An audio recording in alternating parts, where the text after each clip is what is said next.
Bonjour tout le monde et bienvenue pour cette nouvelle chronique d'Hannibal Lecter. Alors cette semaine, j'ai lu le livre de Fumio Sasaki, L'essentiel et rien d'autre. Ce livre m'a été recommandé par Marine Kadze lors de ma dernière chronique et je l'en remercie parce que c'est l'une des plus fidèles abonnées et ses suggestions sont toujours pleines de bon sens et très intéressantes au sujet des lectures. Aujourd'hui, on va parler de minimalisme. Qu'est-ce que c'est que le minimalisme? Pourquoi c'est bien?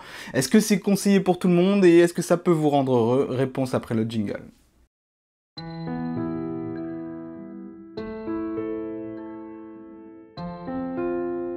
Fumio Sasaki a 38 ans, il est ancien éditeur de manga au Japon.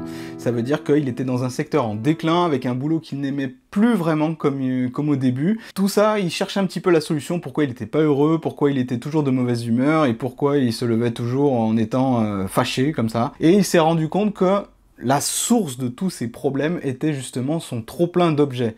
Il s'était au fil des années constitué une vie très confortable avec beaucoup d'objets, mais c'est justement là le problème, car l'état d'esprit maximaliste, c'est-à-dire ce qui consiste à avoir le maximum d'objets, le maximum de possessions, le maximum de plans pour l'avenir, en fait, il avait vraiment du problème à avancer. Alors, qu'est-ce que c'est que le minimalisme? Le livre commence tout de suite en vous mettant directement au parfum de ce que c'est que le minimalisme, en vous montrant quelques photos. Tout d'abord, on a des photos de son appartement, à Fumio Sasaki, avant et après. Donc vous voyez qu'il y a quand même pas mal de changements. Ensuite, vous avez des cas d'école, en fait, c'est-à-dire d'autres exemples de passionnés de minimalisme qui, comme lui, ont transformé vraiment leur logement, leur appartement. Maintenant, il faut savoir que Fumio Sasaki vit dans un appartement de quelques mètres carrés. En même temps, il est au Japon. Et le Japon, vous avez vraiment très peu de surface, tout est hyper optimisé. Lui, il va contre l'optimisation. Lui, ce qu'il prône vraiment, c'est le minimalisme. Alors, qu'est-ce que c'est que le minimalisme? Comme vous pouvez le voir sur les photos, c'est le fait de vivre avec peu. Mais attention, ça ne veut pas dire vivre moins bien, ça veut dire vivre plus intelligemment et vivre en meilleure harmonie, avec une meilleure gratitude, et en étant également moins stressé et plus libre. Alors, comment c'est possible? Quel est le lien avec tout ça?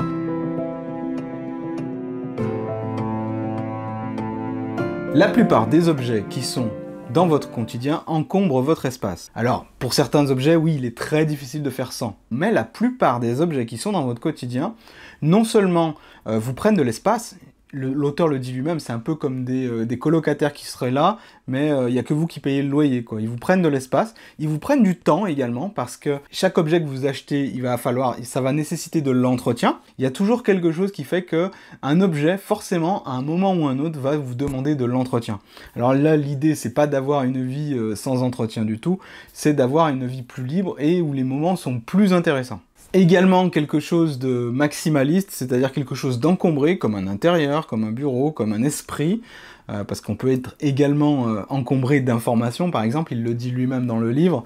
Quand on est trop encombré, que ce soit par les objets ou par les pensées, ce qui va se passer, c'est que vous allez complètement vous déconcentrer. Les objets qui vous entourent vont être autant de petites listes de choses à faire qu'il va falloir que vous preniez soin, sinon vous allez éprouver pas mal de stress. Donc le minimalisme est également un moyen d'être plus libre.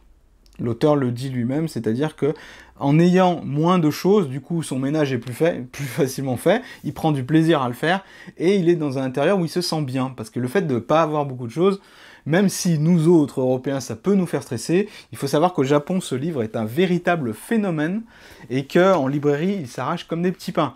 L'idée du minimalisme, c'est vraiment de vivre bien avec peu de choses et du coup d'être plus connecté dans l'instant présent. Donc il y a des gens qui vont se tourner vers le minimalisme parce qu'ils sont complètement oppressés par les objets et ils n'arrivent pas à se sentir heureux malgré tout. Et puis il y a des gens qui sont de mauvaise humeur tout le temps, ils savent pas vraiment d'où ça vient et ils ont besoin d'un changement radical dans leur vie. Alors l'idée c'est pas de faire une compétition de minimalisme, hein, l'auteur met bien en garde, mais bien d'épurer un petit peu les choses inutiles de sa vie. À savoir qu'il y a certaines choses qui se sont révélées utiles à un moment, mais qui ne sont plus utiles maintenant.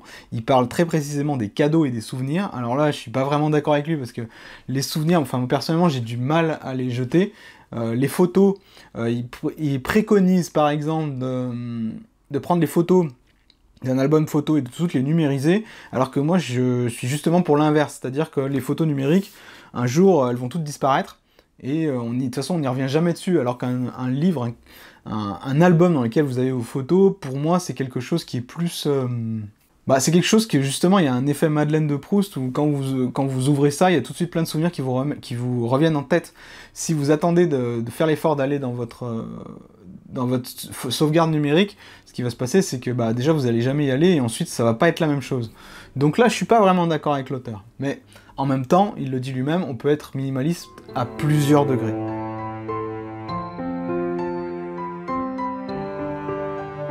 Alors oui, on est dans une société où il y a pas mal de choses, on achète pas mal de choses, il y a beaucoup d'objets qui nous entourent, et on semble jamais en avoir assez. Il nous manque toujours un petit truc pour être heureux, il nous manque toujours un dernier objet pour être vraiment satisfait, et pour pouvoir dire ça y est, cette question est réglée, je peux me diriger vers d'autres centres d'intérêt, mais en fait, cette quête, elle est jamais finie, il vous manquera toujours quelque chose, il vous manquera toujours... vous vous sentirez toujours incomplet en fait. Et l'idée du minimalisme, c'est donc de faire abstraction de tout ça, et de vous rendre compte par vous-même que finalement, c'est pas les objets qui vous rendent heureux, mais c'est vraiment le temps et les expériences que vous vivez dans votre vie. C'est ça qui est vraiment précieux. Donc on amasse beaucoup d'objets parce qu'on a l'impression que ça va nous rendre plus heureux, et parce que il y a également un autre phénomène qui est mis en avant par Fumio Sasaki, c'est que bah voilà, on se compare souvent aux autres, et en se comparant aux autres, on a besoin de certains objets qui vont véhiculer de nous une image identitaire. C'est-à-dire, on va par exemple acheter une guitare parce qu'on est quelqu'un qui aime la musique. Mais bon, et quand celle-ci va prendre la poussière parce qu'on n'a jamais le temps d'en jouer, bah du coup, on va se sentir... on va avoir beaucoup de gêne, beaucoup de honte, mais on va refuser de mettre ça au garage ou plus loin, on va refuser de le revendre, la revendre, pardon, parce que justement, ça serait comme un constat d'échec. Donc vous voyez, il y a un lien entre les objets inutilisés et une petite souffrance un peu, directement. Bref, amasser des choses n'est pas vraiment le modèle idéal pour une vie heureuse. Au contraire, et c'est là que j'ai appris des trucs, c'est que le minimalisme, c'est quelque chose qui va vous rendre vraiment plus heureux. Maintenant, l'auteur a 55 conseils pour vous aider à des réflexions en fait. C'est plus des idées, des réflexions. Ce que j'aime, c'est que c'est vraiment... c'est présenté de façon très agréable. C'est-à-dire que vous avez les 55 conseils qui se suivent, et chaque conseil prend une page et demie tout au plus. La lecture du livre est très agréable, elle est très minimaliste aussi, hein, la mise en page, c'est... à part les photos du début, il n'y a pas d'image, c'est très sobre, mais du coup ça se lit vraiment très bien, je l'ai lu à une vitesse incroyable ce bouquin, et là on sent vraiment le truc du minimalisme, pourquoi ça marche. Et également une autre chose, je sais pas si vous avez remarqué, mais mon bureau, mis à part la lumière que j'ai mis pour la déco, parce que sinon ça serait vraiment trop vide, pour moi, depuis que je bosse sur un bureau minimaliste, même si de temps en temps il est un peu encombré, à chaque fois que je bosse sur un bureau minimaliste, je trouve que j'arrive plus à me concentrer et j'arrive à faire des séances de travail plus longues, naturellement. Alors, j'ai vraiment l'impression que mon esprit est moins distrait par les objets. Le moindre petit objet, ça prend un petit peu de place, du coup on est un petit peu plus refermé, et même si ça peut paraître un détail, je vous garantis qu'il y a une différence. Enfin, moi j'ai noté une différence en tout cas.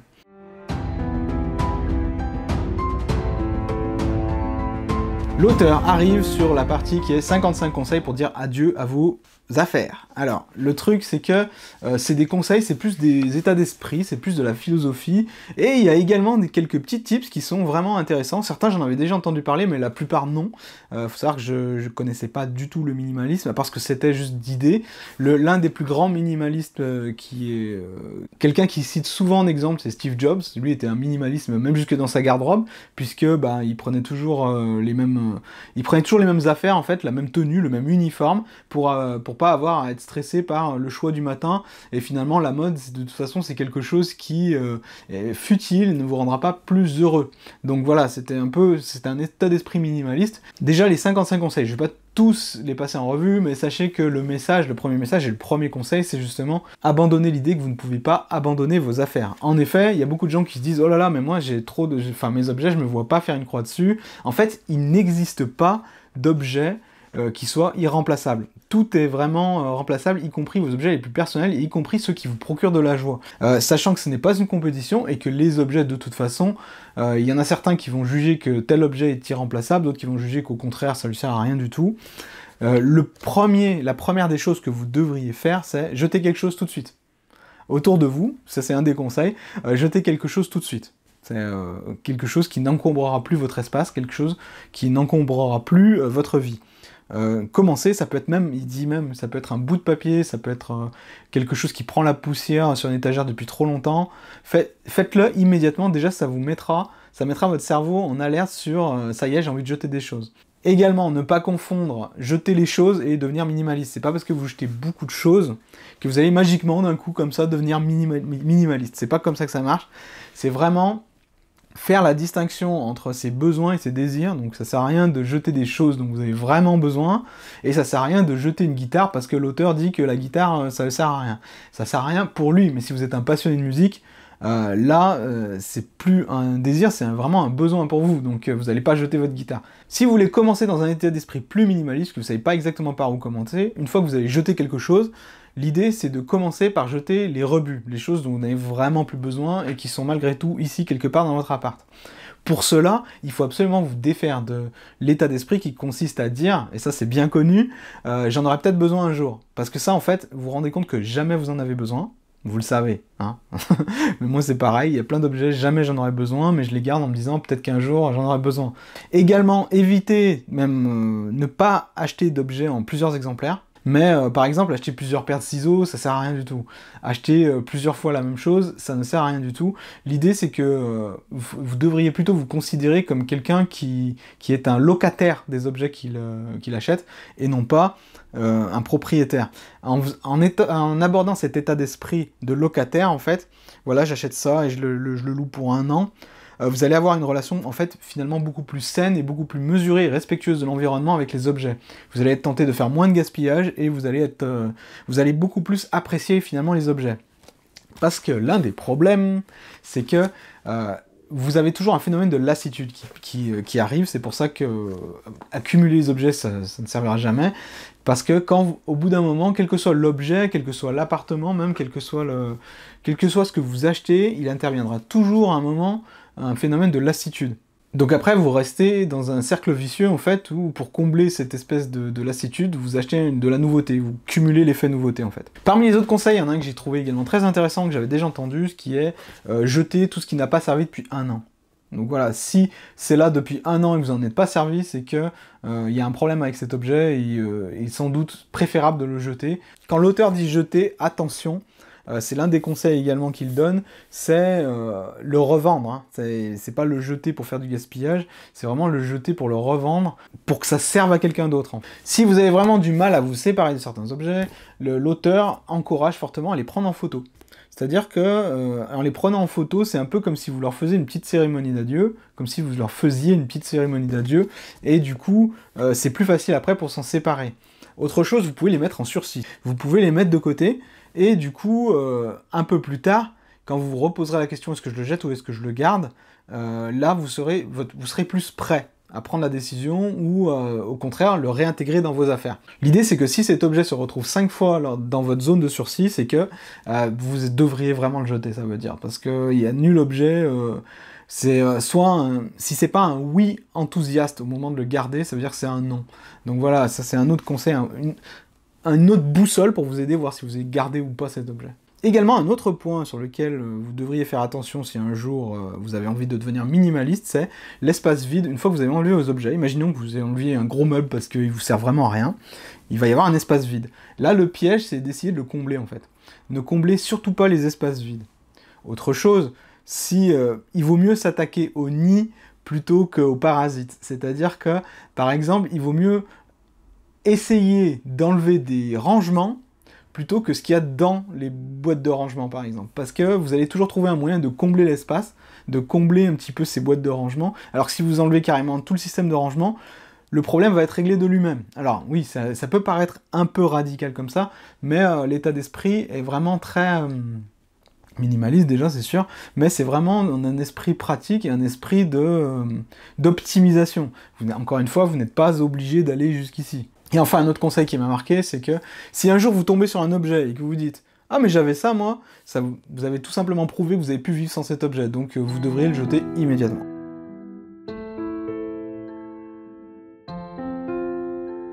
Alors l'auteur pointe 12 bienfaits 12 choses pour lui qui ont été bénéfiques au niveau du minimaliste. C'est-à-dire que il y a vraiment eu un avant et un après. Hein. Pour lui, son témoignage est vraiment très intense parce que au début, il avait vraiment une vie de maximaliste, c'est-à-dire que sa chambre était complètement encombrée et que du coup, sa vie, il était toujours grincheux, il était toujours de mauvaise humeur. C'est vraiment le minimalisme qui lui a permis de changer littéralement du tout au tout. Hein. Et donc, ça lui a apporté, le fait de vivre comme ça lui a apporté 12 bienfaits. Là encore, je ne vais pas trop rentrer dans les détails, parce qu'un 12, ça serait beaucoup. Mais sachez que si vous optez pour cette philosophie de vie, également, vous aurez sensiblement de grandes chances d'obtenir les mêmes bienfaits que lui, parce que c'est pas des choses qui sont personnelles, pour beaucoup, c'est des choses de bon sens. Le premier, c'est qu'il a plus de temps. Eh ben oui, il a plus de temps pour lui, il a moins de temps à s'occuper de ses affaires, il a plus de temps. Il a moins de temps à traîner dans les magasins, il a plus de temps pour faire sensiblement autre chose, plus de temps pour profiter vraiment de la vie.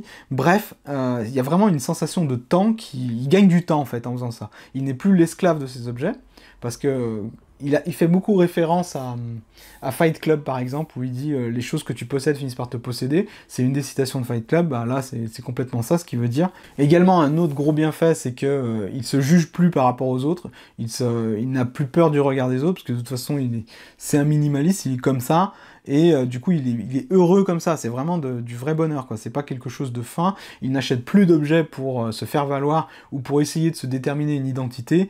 Il est beaucoup plus concentré sur les choses qu'il a à faire, sur son travail, sur également ses pensées. Bref, il est beaucoup moins distrait et beaucoup moins stressé par ce qui pourrait arriver. Étant également moins stressé, il est évidemment en meilleure santé, il a beaucoup moins mal au ventre, des fois, comme ça, sans raison. Il a également beaucoup plus de facilité à exprimer de la gratitude, à passer du temps avec des gens, du temps de qualité avec ses amis, alors qu'avant, il était tout le temps plongé dans les réseaux sociaux, donc le temps qu'il passe avec ses amis est également de meilleure qualité. Il profite beaucoup plus de l'instant présent. Bref, il a complètement changé, et c'est vrai que quand on voit les photos du début, en fait, quand il décrit au début l'état d'esprit maximaliste, et bah du coup, souvent quand il décrit ce que c'est, moi je m'y suis retrouvé, quoi. C'est vrai que moi aussi, quelque part, je laissais la pagaille s'accumuler, je laissais un petit peu les affaires prendre la poussière, c'était un peu moi ça. Et c'est vrai que l'idée de faire le ménage, par exemple, quelque chose de tout bête comme l'idée de faire le ménage, c'était quelque chose c'était une vraie corvée, alors que là, quand on est minimaliste, en fait on a tellement peu de choses que le nettoyer juste après utilisation, c'est absolument pas rébarbatif, au contraire, c'est même une source de satisfaction et de fierté, même il dit. Donc c'est des petits détails comme ça, mais ça change vraiment la vie, et le témoignage de l'auteur est vraiment très intéressant. Alors maintenant, mon avis sur le livre. Instant présent, minimalisme, vivre avec moins de choses, c'est vrai qu'on a tendance à vivre avec beaucoup trop de choses. C'est également vrai que le minimalisme, ça ne peut pas s'appliquer à tout le monde. J'ai énormément de mal à comprendre comment une famille entière pourrait vivre en minimaliste. Je pense que c'est un choix, hein. Ça demanderait de faire beaucoup de sacrifices. Dans les photos du début, il y a une étude de cas sur une famille qui est devenue minimaliste, mais quand vous regardez les photos, vous vous rendez compte également que ils ont gardé leur télé, par exemple. Donc c'est pas non plus minimalisme au sens pur du terme, au sens premier, au sens le plus extrême du terme. Hein. Donc j'ai bien aimé qu'ils mettent en avant que le minimalisme n'est pas quelque chose de compétition. C'est pas une compétition, c'est quelque chose que chacun peut prendre à sa manière.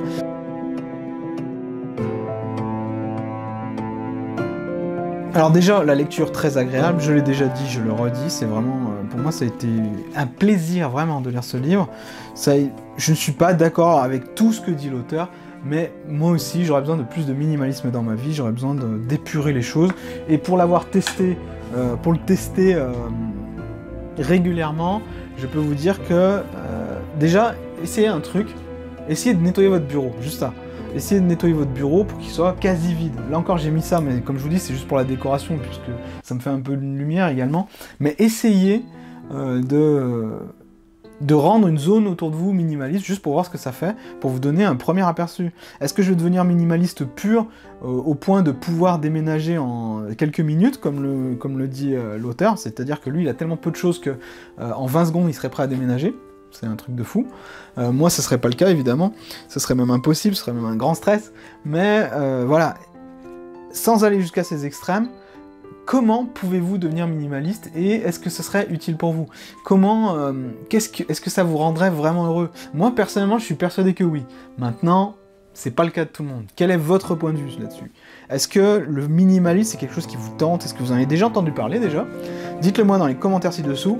En attendant, je vous retrouve pour la prochaine chronique d'Hannibal Lecter. Salut!